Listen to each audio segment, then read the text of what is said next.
ওকে, so এবার আমরা সেভে নিয়ে কাজ করব, সেভটাকে। সো এবার কি করতে পারি, এবার আমরা যেটা করতে পারি যে এই জায়গাটা আমরা পুরোটা রিমুভ করব। তার আগে উপরে আমরা যেভাবে এই যে এই জায়গাটায় যে কোনো অ্যাট্রিবিউটস থেকে আমরা এগুলা পেলাম, হ্যাঁ, সেট অ্যাট্রিবিউটস পেলাম প্রপস থেকে, সো এইগুলাই আমরা সেম এখানেও পাবো। ঠিক আছে, অ্যাট্রিবিউটসগুলো আমরা প্রপস থেকে নিয়ে নিলাম। সো এবার আমরা করব কি, এবার আমরা এটাকে বাদ দিয়ে দেবো, দেন এখানে একটা ডিভ বসাবো এবং কন্টেন্ট বসিয়ে দেবো।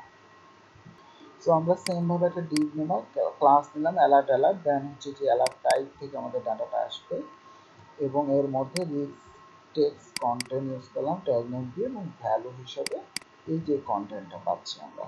ঠিক আছে, ওখান থেকে যেটা সেট করতেছি। সো এডিটের মতোই আমরা এখানে কিন্তু সবকিছু একই সিস্টেমে করে ফেললাম। সো এবার যদি আমরা আউটপুট দেখতে চাই, তাহলে ফার্স্টে আগে আমরা ব্যাকএন্ডটাকে রিফ্রেশ করে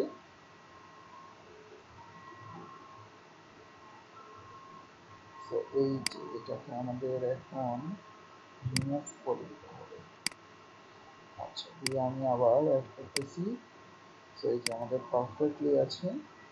সো আমি এখান থেকে চেঞ্জ করে সেকেন্ডারি করতে পারি, সাকসেস করতে পারি, দেন এখানে আপডেট করে দিচ্ছি।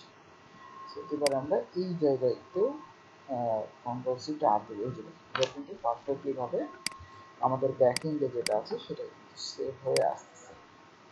অর্থাৎ এখানে যদি আমি এখন ওয়ার্নিং দিই, দেন হচ্ছে আপডেট, তাহলে এখানেও সেভ। ঠিক আছে, এবং টেক্সটটা আমাদের চেঞ্জ হবে। ওকে, সো পারফেক্টলি আমরা একটা ব্লক বানিয়ে ফেললাম। এরপরেও আমরা আস্তে আস্তে অন্যান্য ব্লক আরও একটু অ্যাডভান্স লেভেল গুলা হচ্ছে যে আমরা দেখবো, আরও অনেক অনেক অপশন থাকবে এগুলোর মধ্যে।